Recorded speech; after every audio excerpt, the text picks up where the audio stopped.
The heat over Lark Hollow that day could have split fence posts, but what actually split the silence was her. A towering Apache woman walking alone down the dirt main road with no hat, no shoes, and no weapon. Her arms burned red, her lips cracked white, and her braid hanging like a black rope down her spine. She didn't look around, didn't flinch when someone spat near her feet, didn't pause when children were yanked back by mothers who whispered prayers too late. She just walked like someone who'd already buried the worst of it and wasn't afraid of whatever came next. The town watched like it was a bear on two legs. The saloon doors froze mid-swing. The preacher stepped back from his porch, and the sheriff peeked through a curtain but didn't come out, because even though she was alone, she wasn't small, and men who've seen enough know the kind of silence that carries memory. But there was one man who didn't look away, didn't flinch, didn't calculate what folks might say, or whether she'd draw fire. He just reached into his saddlebag, unscrewed his dented canteen, and walked out from beside the blacksmith's stall like the distance between them wasn't being watched by every pair of eyes in the county. She stopped, her eyes scanning his hand first, then his face, then the people behind him. But he didn't flinch. He held the water out slow, like offering peace to a ghost, and when she finally took it, drank, wiped her mouth, and handed it back, he just nodded once, like that was the whole point. No words passed between them. She walked on, and the murmurs began behind him before he even turned around. "That fool just made us a target," someone muttered. "You gonna feed her whole tribe too?" another man called.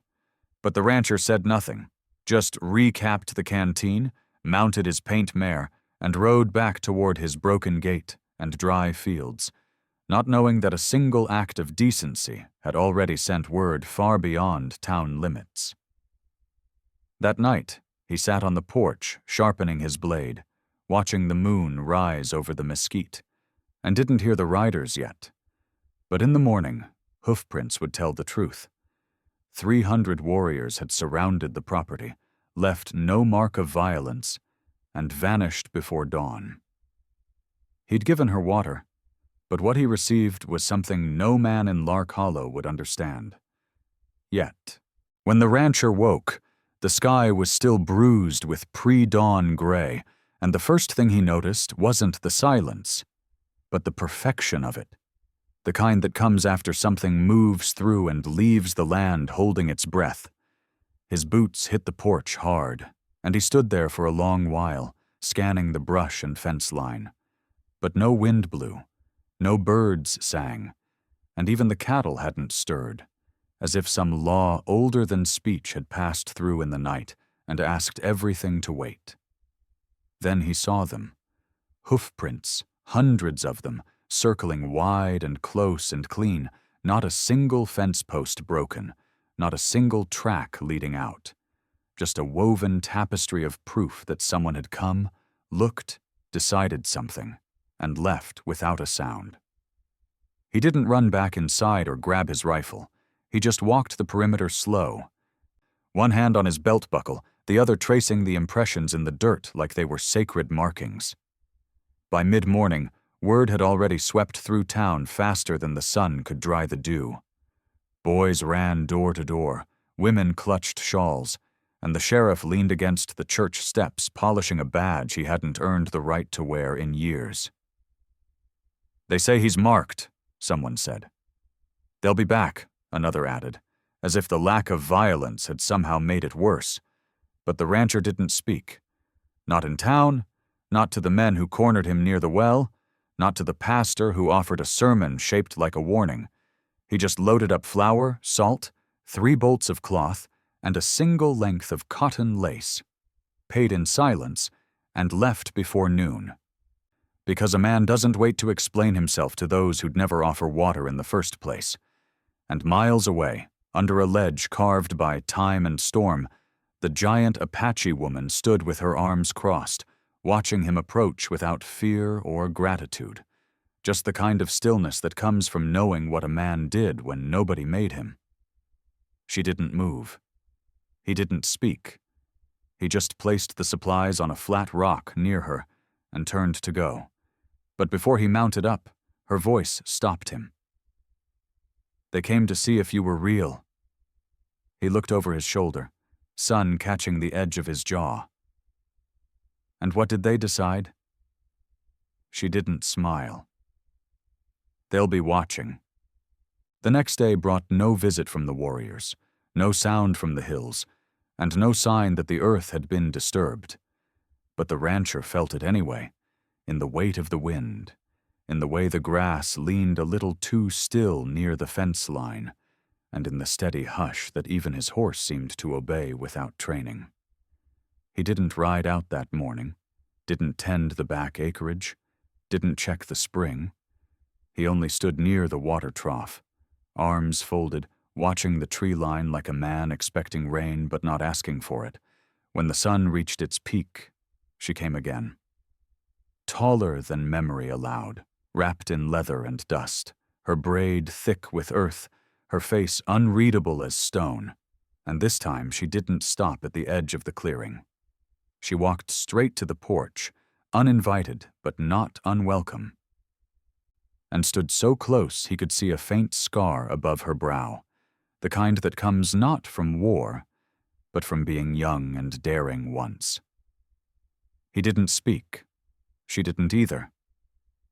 They stood in silence while the wind passed between them like a third presence, asking nothing, explaining nothing. Then, slowly, she removed a small pouch from her belt and set it on the porch rail. Inside was jerky, perfectly cut, dried, smoked, and a single flint arrowhead, black as coal, sharp as truth. He didn't touch it. She didn't explain. But she turned and sat down on the porch, her boots planted firm, her elbows resting on her knees like she'd done it before in another lifetime. He sat, too, not beside her, not far, just enough for peace to breathe between them. For over an hour, neither of them spoke. A hawk passed overhead. A cloud shifted. A fly landed on his hat brim and flew away. And then she stood, adjusted her belt, and looked him in the eye. Not soft, not stern, but with the kind of gaze that asks quietly if a man intends to be what he already is. He gave the slightest nod. She walked away, and he didn't follow. But as she disappeared into the trees, a single rider emerged just beyond her, tall, lean, face painted red across the eyes, and without a word, the rider gave a slow nod to the rancher, then turned and vanished like dust into the fold of the earth. That night, he didn't light a lantern, didn't sit at the table with his usual plate of beans and bread. He sat near the fire pit outside, hat in his lap, rifle leaned against a stump not for defense but out of habit, and his eyes stayed on the hills long after the stars began to flicker into place. The horses were quiet, even the one that usually kicked at night, and the chickens hadn't made a sound since dusk fell. Then, just before midnight, a rustle came. Not panicked, not forced, just the soft shift of dry brush parting, followed by the sound of something heavier than deer, lighter than cattle. He didn't move.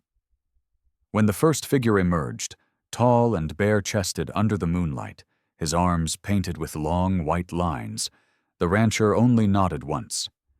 Then came another and another, until the tree line filled with men.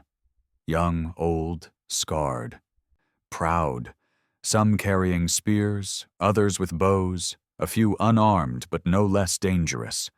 Their feet moved silent as ghosts, but their presence rang loud as thunder. He counted at least 30 before he stopped counting. None crossed the fence. None said a word. And then, from between them, the giant Apache woman stepped forward again. Alone, but not alone. Her presence still carrying that quiet authority, her eyes scanning the ranch like she'd once lived here, and was deciding if it still remembered her. She raised a hand, flat and open, not a greeting but a stillness. The others halted. Then she stepped over the fence. Not climbed, not ducked. Stepped, like it was built for her passage. The rancher stood. No weapon, no gesture. Just a breath held steady. She came close again, held out a second pouch. This one larger, heavier. Inside, later. He'd find dried corn, a stone shaped like a heart, and a broken spur. She didn't wait for him to open it. Instead, she did something unexpected. She reached out and laid her hand flat on his chest, not tender, not aggressive, just firm, present, unashamed. And then she turned, walked back, and the men followed, vanishing one by one until the trees closed again, and the night resumed like nothing had ever been different. But it had. The hills had breathed back. By morning, the pouch still sat unopened on the porch table, heavy with meaning. The rancher wasn't sure he wanted to understand yet, but there was something else he couldn't ignore. The cut across his forearm from the day before had split deeper overnight, raw and red along the edge where the fencing wire had caught him when he leapt to the creek. He'd tied it with a strip of old cloth, but now it bled slow and stubborn, so he sat on the edge of the porch, shirt off, arm bare, preparing to clean it properly for once. He didn't hear her come. She didn't knock. Just stepped onto the porch with a tin basin of warm water in her hands, knees already bent to crouch, sleeves rolled to her shoulders like this was her ranch and always had been.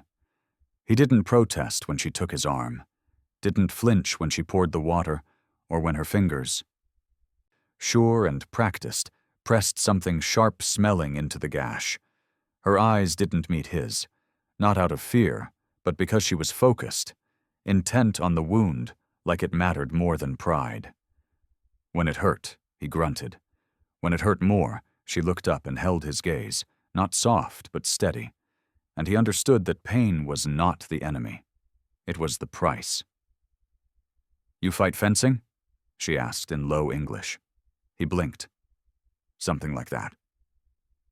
Her lips twitched, not quite a smile. She wrapped it tight with fresh cloth, then tied the ends with a knot so clean it looked like it was taught in medicine, not war. When she stood, the basin stayed behind, as if to say the task wasn't finished. It was passed forward. She didn't ask to stay. He didn't ask her to leave. But as she walked to the stable, the horses didn't spook. Not even the mean one. He watched her run her hand along the back of the roan mare and mutter something low in her language, and that's when it struck him. She wasn't here for gratitude or shelter. She was here for something clean. And maybe, so was he. The days that followed passed without question, without names, without the need to explain what had not been agreed upon, yet still unfolded with the quiet rhythm of something shared. She took to feeding the horses at first light, and he didn't stop her, just watched from the doorway each morning as her hair caught the cold sun and her boots pressed paths into frost that hadn't melted yet. And in return, she said nothing when he brought extra flour from town, or when he hammered new shelves beside the hearth where none had been before. They moved like ghosts through the same spaces, each step echoing the others without ever colliding, a silent choreography of two lives unfolding side by side. One evening, after the sky had turned violet and the wind had gone still, they ended up walking the fence line together without meaning to. Her steps light, his heavy, the sound of their boots mixing in a pattern that wasn't quite music, but close. When they paused at the edge of the ridge, he handed her his canteen without thinking. She took it with one hand, drank slow, then passed it back. And in that handoff, something passed too. Not weight, not warmth, but permission. No words were traded. None needed. And yet everything that had once been unsure, whether she'd leave, whether she was still afraid, whether he was welcome on his own land, settled quietly between their shared silences. She didn't smile. He didn't reach. But they stood there until the stars cracked the sky open, and for the first time since the day the warriors came, he didn't think about how many miles stretched between this ridge and the mountains. He only thought about how close she was, and how she hadn't stepped away. The night came colder than the last, wind scraping the shutters and drawing long shadows across the walls of the cabin, where the woman now sat cross-legged near the fire, arms wrapped around her knees, while the rancher stirred beans in a pot with the kind of attention men gave to broken things they didn't know how to fix. He hadn't touched her since the day she stepped off the horse, hadn't asked her for stories or promises, and still she hadn't left. The fire cracked gently, not loud, not soft, just steady, and when he sat down across from her on the other side of the hearth, he didn't speak, just held a chipped mug in both hands, waiting. Minutes passed. Then she reached out and slid the extra blanket from the chair beside her across the floor to him. He didn't thank her, didn't move closer, didn't act surprised, but he laid the blanket across his lap like it meant something sacred. Her eyes never left the flames. "I had a son once," she said, her voice barely more than breath. "Before they raided. He was too young to walk." The rancher didn't look up, didn't say sorry or bow his head, just kept the silence open for her to walk through. "I buried him under a cedar stump when the snow melted. Alone." The words didn't tremble. They were already worn smooth by memory. Still, he said nothing. Just stirred the fire again with a stick, his hand careful, deliberate. "You ever lose something like that?" she asked. "Not a child," he said after a long pause. "But I've buried things I didn't know I needed till I saw the dirt cover them." She didn't cry. He didn't reach.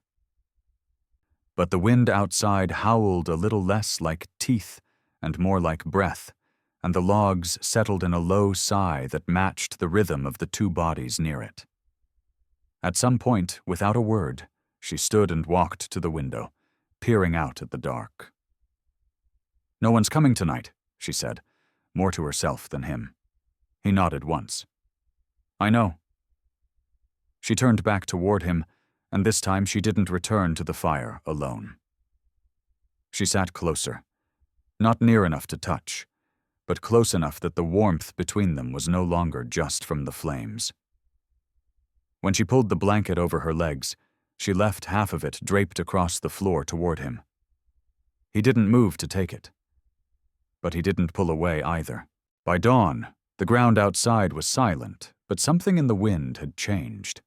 The horses were restless in the pen, snorting and pacing as though they smelled memory in the soil. The rancher stood near the fence, rifle slung but untouched, staring out at the hills beyond the northern ridge where the sun hadn't yet spilled. The woman joined him quietly, her shadow stretching beside his, neither of them speaking as their eyes scanned the horizon. Then she saw it. Movement like a ripple across dry grass, low and wide. Not a storm, not a herd. People, riders, dozens of them at first, then more. Apache warriors in full line formation, painted and solemn, not charging, not yelling, just approaching like a wave that had already decided whether it would break or not. The rancher didn't flinch. "They come for you?" he asked. She shook her head once. "They come to see if I survived." He nodded. "And if you didn't?" She looked at him with the calm of someone who'd already died once. "Then they'd know I was claimed like cattle, or used like prey." His jaw clenched, but he didn't speak. The riders stopped just beyond the fence line. 300 strong, give or take, all mounted and unmoving. One stepped forward, a man older than the rest, with silver streaks in his braid and the silence of judgment in his eyes. He didn't look at the rancher. He looked at her. She stepped forward alone, not behind the rancher, not beside him. Ahead, barefoot still, shoulders squared. "Did he hurt you?" the man asked in their language. She shook her head. "He gave water, a blanket, silence." The man nodded slowly. "Did he take you?" She hesitated, then answered with weight. "No." But he stayed. The chief turned his eyes finally to the rancher. No words. Just a long, hard stare. The rancher didn't speak or lift his weapon or raise his voice. He simply stepped aside, clearing the space between the cabin and the warriors, as if to say, if she wants to go, she can. And if she wants to stay, she will. The moment stretched. Then the chief dismounted. A gesture, not a threat, not a surrender, a recognition. One by one, several others followed. Not many. Just enough. And without a word, they began gathering stones. Not weapons, foundations. The ridge didn't echo with battle cries that day. It echoed with shovels, hands, and the sounds of a people who decided not to take revenge, but to build something beside a man who hadn't asked for anything. The woman never stepped back inside the cabin. She stayed at the fence, watching the warriors and the rancher work side by side under the gray sky that, for once, didn't feel heavy at all. They didn't speak of forgiveness, or treaties, or trust. But by midday, they had framed the beginning of a second cabin beside the rancher's own, using timber hauled from the trees that lined the dry creek bed. The exiled Apache woman didn't help build, nor did she sit idle. She moved between the warriors and the white man's house like a seamstress joining torn fabric, nodding, handing water, offering quiet words to those who needed to be reminded that this wasn't surrender. The rancher never asked what they were building or for whom. He simply handed tools, split planks, and kept working until sweat soaked through his shirt and the sun drew long shadows behind their labor. Late in the afternoon, one of the younger warriors dropped his axe and approached the rancher with a jerky motion that betrayed uncertainty more than threat. He held out a wrapped bundle of cured meat and dried corn. The rancher looked at it, then at the boy, and nodded once before taking it and setting it carefully inside the woman's basket on the porch. No one said thank you. No one needed to. By sundown, a roof had begun to form, and the air was no longer charged with silence. It was filled with wood being shaped, nails being driven, footsteps pacing. It sounded like a village being born. Inside the house, the woman stood at the hearth, unfamiliar with its flame but steady in her hands as she stirred broth in a pot the rancher had left for her. He entered, wiped his boots, and sat across the room without touching anything. "Will they stay?" he asked. She stirred the pot. "Some, not all," he nodded. "You?" She didn't look at him. "That depends." He didn't press. She finally turned. "Why didn't you ever ask where I came from?" He shrugged. "Didn't need to. You came here the way people do when they've run out of places to explain themselves to." She nodded, slow and thoughtful, and placed a bowl in front of him without a word. When he took it, she didn't sit. She walked to the door, opened it, and watched as the warriors stacked the last beam under the blue dusk. Then, in a gesture no one taught her, she raised her hand, not as a signal, not as a command, but as a welcome. One by one, men nodded. The rancher didn't see it as ceremony. He saw it as the first time anyone had looked toward this place and not seen it as nothing. He set down the bowl and stood beside her, shoulders nearly touching. "If they build it for you," he said, "it's your home." She glanced sideways. "If you eat what I make," she replied, "it's yours too." Neither smiled, but something between them did. The morning light fell gently over two cabins now, not just one, and the land between them no longer felt like a line of separation, but like a shared threshold. Smoke rose from both chimneys. Children's voices, Apache and settler alike, echoed from the river's bend where they played with driftwood boats and stone circles. The warriors who remained had begun digging fence posts, not to mark territory, but to keep livestock from wandering into crops the rancher never planned to grow alone. Inside the newer cabin, the Apache woman stood barefoot on a swept floor, folding the same blanket she had first arrived with. Her shoulders moved differently now, less guarded, more weighted, like someone who'd finally been given something she didn't want to lose. When she stepped outside, she found the rancher sitting on a stump, carving something slowly, badly, with a dull knife. She watched for a moment before speaking. "That wood's too green.